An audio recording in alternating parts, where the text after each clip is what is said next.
Hello, how's it going, everybody?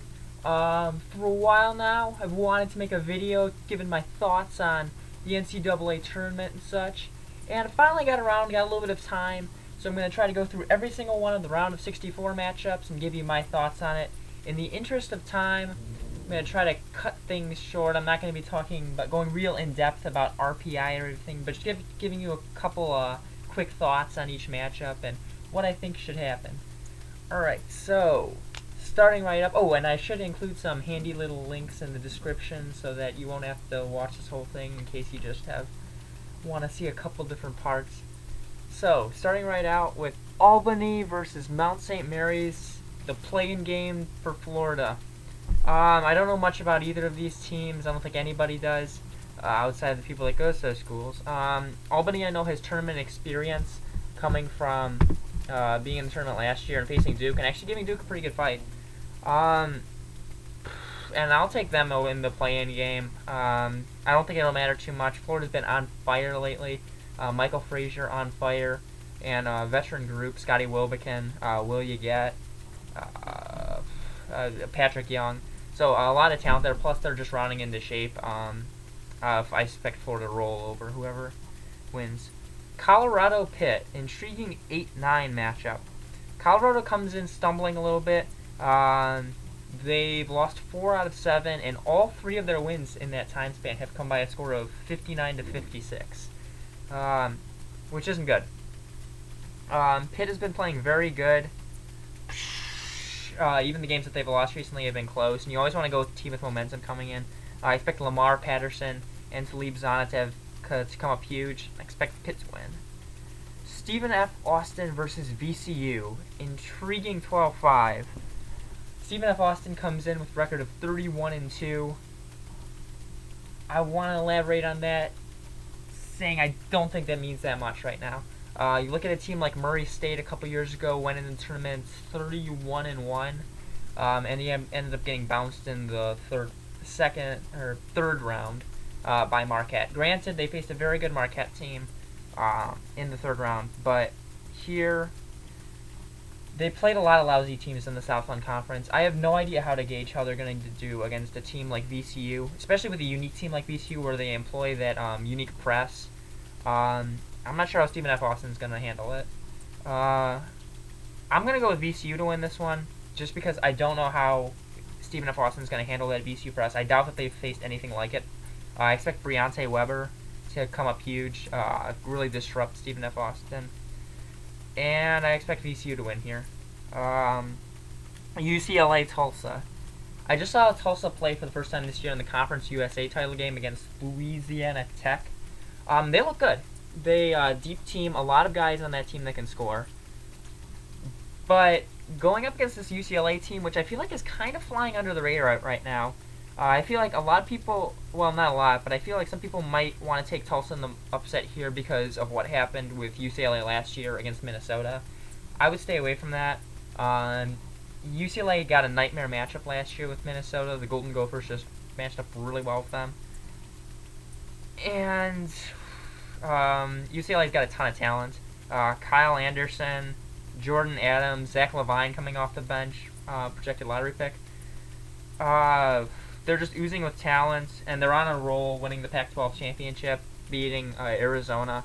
So I would take them here. OSU Dayton.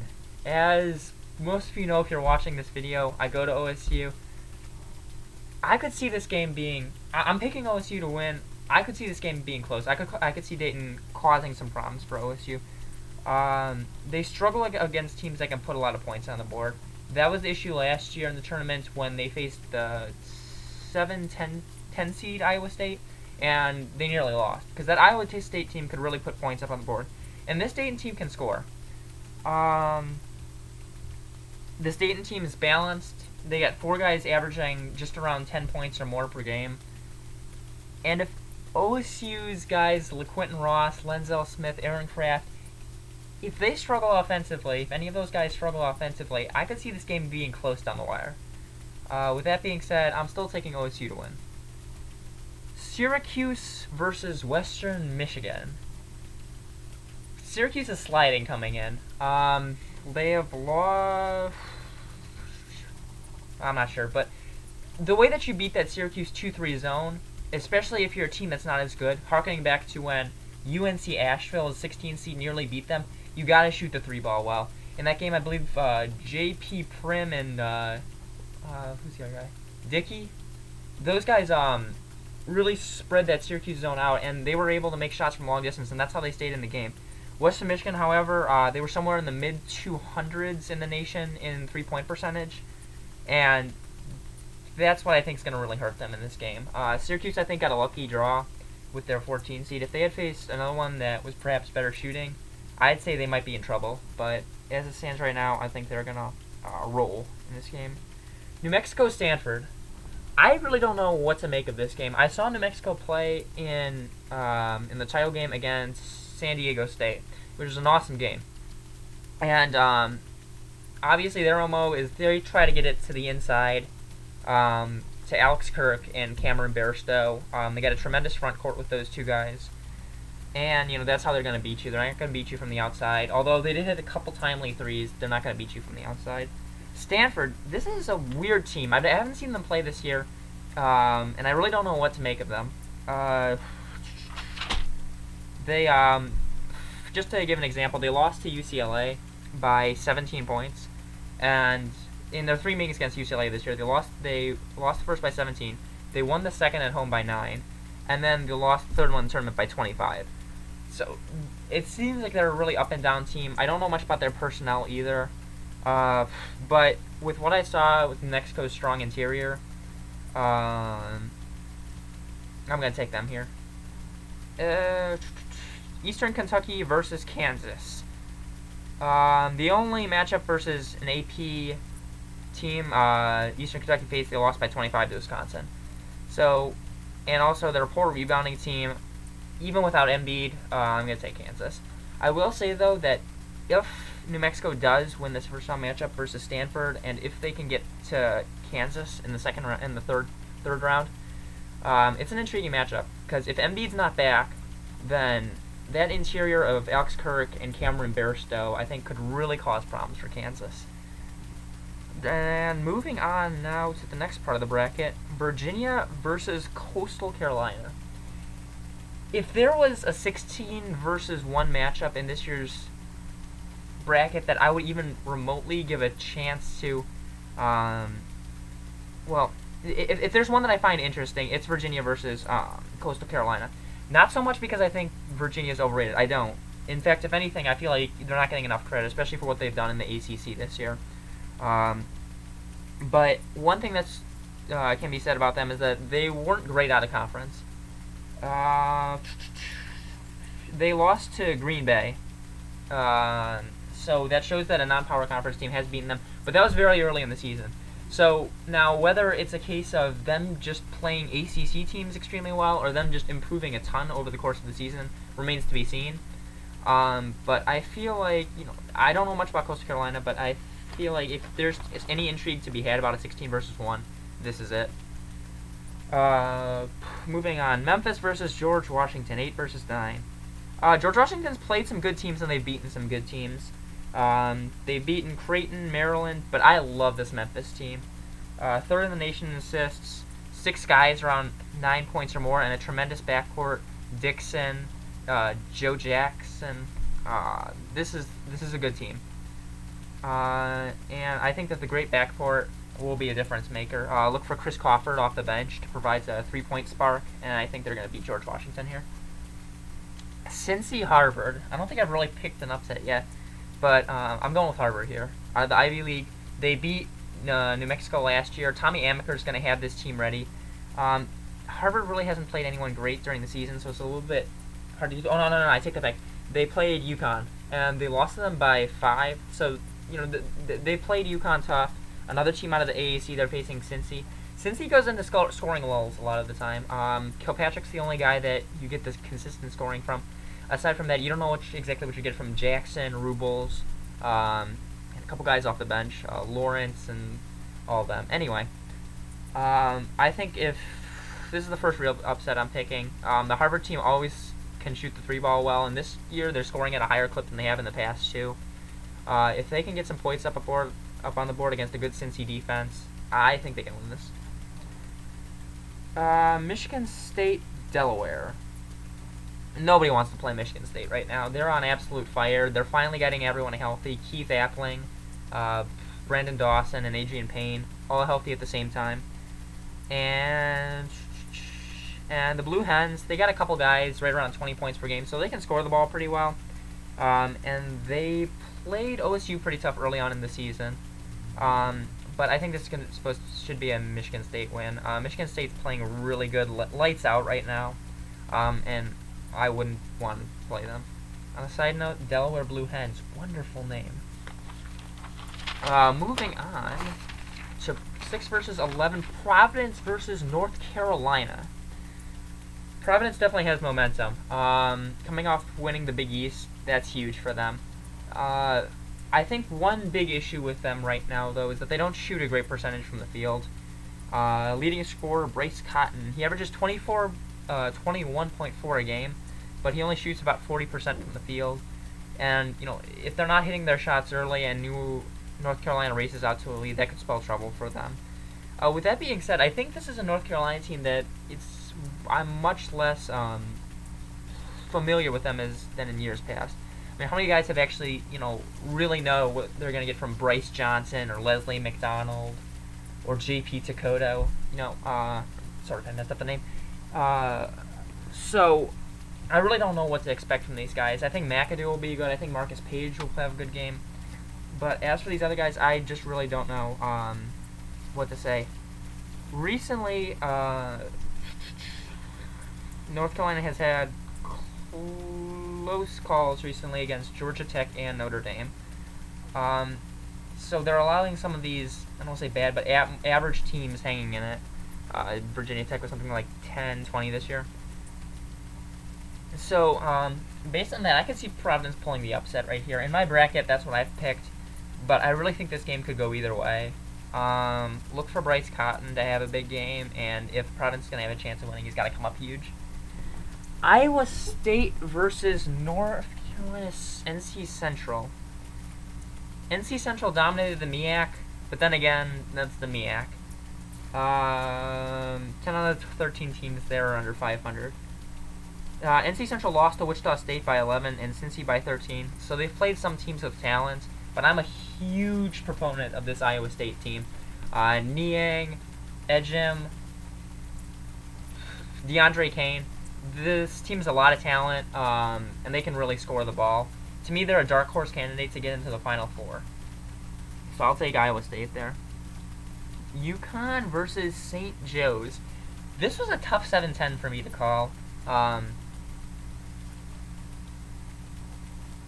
Sorry, Anyway, St. Joe's has an extremely good starting 5, but that's the extent of their team. All five of the guys in their starting lineup average 30 minutes or more, so they do not have a bench. And you gotta wonder if at this point in the season, if there's gonna be any breakdown from any of those guys. So, going up against the UConn team that goes about 9 guys deep, I'm gonna give the edge to them. Look for Napier, Boatwright, and a couple other guys to come up big, and just also the natural progression of the game. I think the 5 guys that St. Joe's plays are going to get tired. So, Villanova versus University of Wisconsin-Milwaukee. Only team in the AP that Milwaukee has faced is Wisconsin and lost them by 26. I don't think Villanova really gets enough respect for being on the 2 line. So, to roll here. I think they're going to roll here. Despite losing to, was it Seton Hall? Yes. Despite the awesome game with the awesome ending against Seton Hall, I expect Villanova to pick up the win here. Okay, moving on. Arizona versus Weber State. Zona has depth issues, but I don't see that being a real issue here. They also have trouble from the foul line, which is something to look at moving forward, but not an issue here. Aaron Gordon, Nick Johnson come up big. I think they would come away with the win. Oklahoma State, Gonzaga. A lot of people have Oklahoma State, Moving on here and beating Arizona in this side of the bracket. And I do too. Oklahoma State's definitely a much different team with Marcus Smart. And they have good players past him too. Phil Forte can shoot the lights out. LeBron Nash and Markel Brown. So there's a lot of talent on this team. But to be honest, I really think that they're going to have a test with Gonzaga right here too. I think a lot of people, as always, think Gonzaga is overrated, especially after what happened last year when they were on the one line and they got beat by Wichita State in the third round. I think they're gonna have a tough test here. Gonzaga's got a lot of talent as well. Talk about Sam Dower, Kevin Pangos. He's a guy. He was a standout in high school. Yeah, I haven't really heard much about him, but he's a tremendous player. Karnowski underneath. So there's a lot of talent on this Gonzaga team, and I feel like this will be a very entertaining game. Despite the fact that I have Oklahoma State going to... Actually, I think it's the Final Four in one of the brackets. I say they could lose here. It should be a very good game. But I'm taking Oklahoma State. Oklahoma versus North Dakota State. North Dakota State has won 14 out of 15, and actually, they're the team that's leading the nation in field goal percentage right now. So I think this game could be a little bit more interesting than people think. But this is an Oklahoma team that's still a little bit underrated to me. Buddy Hield, tremendous player. So I'll go with the Power Conference team here. Oklahoma picking up the win. San Diego State and New Mexico State. I recently watched San Diego State, and they have one guy that they can rely on for consistent scoring, and Xavier Thames. Past him, you know, they just don't put very many points up on the board. And that can be an issue for them moving forward, but they play tremendous defense. Against New Mexico State, they got one guy around 16 per game, and then they got the 7'5" monster, Sim Bhullar, underneath. I expect San Diego State to win here. 4 versus 13 matchup. I think San Diego State's a little bit overrated at 4. But with that being said, New Mexico State, I wasn't too impressed with their body of work. And so I'll take San Diego State here. Baylor and Nebraska. I feel like some people are going to take Nebraska here based on what they've done in the Big Ten. They've had a tremendous season, but Baylor's on fire coming into this. And going back to the momentum thing, Baylor's really looked good recently. A lot of guys that can score the ball. Corey Jefferson, Brady Heslip, Isaiah Austin. There's a lot of talent here. And recently, after getting Kenny Sherry back, they've been playing absolutely tremendous. Keep adjusting my shirt. Anyway, I expect Tyrone Petaway to do everything he can to keep this game respectable, but I see Baylor winning this. Creighton, Louisiana, Lafayette. Creighton's second in the nation in assists and 4th in field goal percentage, and they're a powerful offensive team, as I think everybody knows. But it's not just McDermott. Look for Ethan Wragge in this game, one of the best shooters in the nation. And against ranked teams this year, Lafayette has lost to Baylor by 19 and Louisville by 39. Louisville has a couple guys, Peyton and Long, that average around 19 per game, but I don't see it being enough to keep up with this Creighton offense. So, moving on, Oregon versus BYU.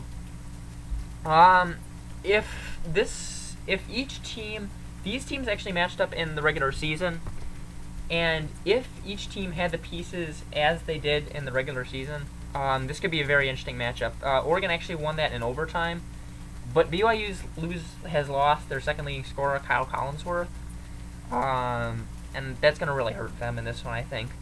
Oregon's got a ton of talent, guys like Mike Moser, Damian Dotson, Lloyd, really good shooting team. So, and without their second leading scorer, BYU's going to have to rely heavily on Hawes, their leading scorer, who averages something over 20 per game, to keep this close. And unless he pulls off an absolutely monster game, I could see this getting out of hand. Oregon is picked here. Wisconsin versus American. This American team is 316th in the nation in scoring and 339th in rebounding. They played OSU early on in the year and they only lost by 11, but I don't see this game being very close. Wisconsin's firing on all cylinders, If you take away a very poor start that they had against Michigan State, they'd be Big Ten champs. Look for Frank Kaminsky to have a huge game and for people to really start knowing who he is. Wichita State versus Cal Poly and Southern. I don't know much about either of these 16 seeds, nor do I really want to. A lot of people expect Wichita State to perhaps have a lull. I don't think it'll be in this second round matchup. Fred VanVleet, Tequil Cotton, Ron Baker. This Wichita State team is very talented and they're well coached, so I don't expect any lulls from them. I think they'll roll over whichever 16 seed they play. Kentucky, Kansas State. This is a tough matchup for me. Kansas State is sliding a little bit coming in. They've lost their last 3. And they really don't have a ton of scoring out of their super freshman Marcus Foster, who is tremendous. I know Kentucky's young guns really failed them last year in the NIT when they lost to Robert Morris in the first round. But I'm expecting Calipari to have them ready. They played great in the SEC tournament, including nearly knocking off Florida. So I expect them to be ready in this one. And for me, the X Factors here are the Harrison brothers. They've been up, they've been down this entire year, but they're only going to need to come up huge for them in the tournament for Kentucky to go far. And I think Kentucky, right now I have them beating Wichita State in the third round. That's just me. We're all inevitably going to be wrong anyway, so there's... Yeah, anyway, forget I said anything. St. Louis versus Xavier and NC State, the play-in game. NC State's been on a roll lately. I'm going to take them over Xavier in the play-in game. TJ Warren comes up huge. And against St. Louis, I was a big fan of St. Louis last year, and they lost to Oregon in the third round. St. Louis's first-round loss to St. Bonaventure in the opening game of their conference tournament is a big red flag for me. That really worries me, especially because they gave up a big lead in that game. So, I'm going to say TJ Warren, NC State, gets past not only the playing game in Xavier, but they beat the 5 seed St. Louis here. Next up, Louisville versus Manhattan. No one wants to play Louisville right now, especially not one who hasn't faced a team in AP all year. Louisville is in full tournament mode. They were just blowing everyone away in the Big East tournament, and Manhattan should be afraid. UMass versus Iowa or Tennessee. Another intriguing play-in matchup with the I don't know. It's one of the play-in and one of the more intriguing play-in matchups. Tennessee's played really well recently, and Iowa comes in losing 6 out of 7, including a loss to Northwestern. So I'll take the team with a lot of momentum here. Tennessee's got a lot of scoring from Jarnell Stokes and Jared McRae. Jared McRae and Jarnell Stokes. And they came within a couple meltdowns, a couple mental lapses of beating Florida. That was a very competitive game. And UMass has beaten New Mexico, Nebraska, LSU, and BYU. But I love Tennessee. With McRae, with Stokes, Tennessee's very dangerous. And I think they could definitely pull the upset of UMass. Duke and Mercer. I haven't really made a major upset pick, but if there was one for me to make, here it is. Duke always seems to stumble in the tournament. I don't know what it is, but they always seem to stumble. Mercer is a balanced team that can put up a lot of points on the board, and they made the tournament by beating last year's Cinderella story, Florida Gulf Coast, who was again very good this year. Mercer has guys that can put score points across the board, and Duke has had a few games against average to above average opponents where they've kind of stumbled, Notre Dame and Wake Forest being a couple of those. So I think Mercer's got a shot here, and this is the closest to a major upset pick that I can say that I have anything to back up with. Oh, but I never really said anything. Duke, though, I don't feel like in the years past they've had a dominant player like Jabari Parker like they do this year. So, and on top of that, Rodney Hood, Rasheed Suleiman's been playing well lately. It's hard for me to say that they're going to lose, but, that's what I said, that's what I was thinking in years past, too. I think there's a possibility that Mercer could pull up a big upset here. Texas versus Arizona State. Arizona State features one of my favorite players in the nation in guard Jahai Carson. Very talented player and a great scorer. But Arizona State's not a great rebounding team, and Texas is 4th in the nation. This goes back last year. Colorado State was a great rebounding team, and they faced Missouri. Oh, both teams were good. Never mind. Forget I said anything. My bad. Texas. So Texas is 4th in the nation in rebounding. I expect them to be able to bully Arizona on the inside with Jonathan Holmes and Cameron Ridley. Expect them to control the glass, and that's what's going to be the difference maker. Texas to win here. And last but not least, Michigan versus Wofford. I go to Ohio State, so I hate to say things in favor of Michigan, but I expect Stouses and co. to quickly mop up on a team that's 265th in the nation in scoring and who lost to Minnesota in the season by 22. Alright, that's all the round 1 matchups. Not sure what else to say here. I'd like to say that, kind of end this by saying all of the stuff that I said was purely my thoughts. Some of it was based on the very little evidence-based because I haven't seen the teams very much during the season, and it's just based off looking off little snippets of their page. So everything I say here is purely opinionated, and nothing I'm trying to say is saying this is definitely going to happen. This is just my thoughts based on the little things that I've seen, and with some of the other matchups, what I've seen of the teams during the season. So I hope you enjoyed it. Comment your thoughts below, and thanks for watching.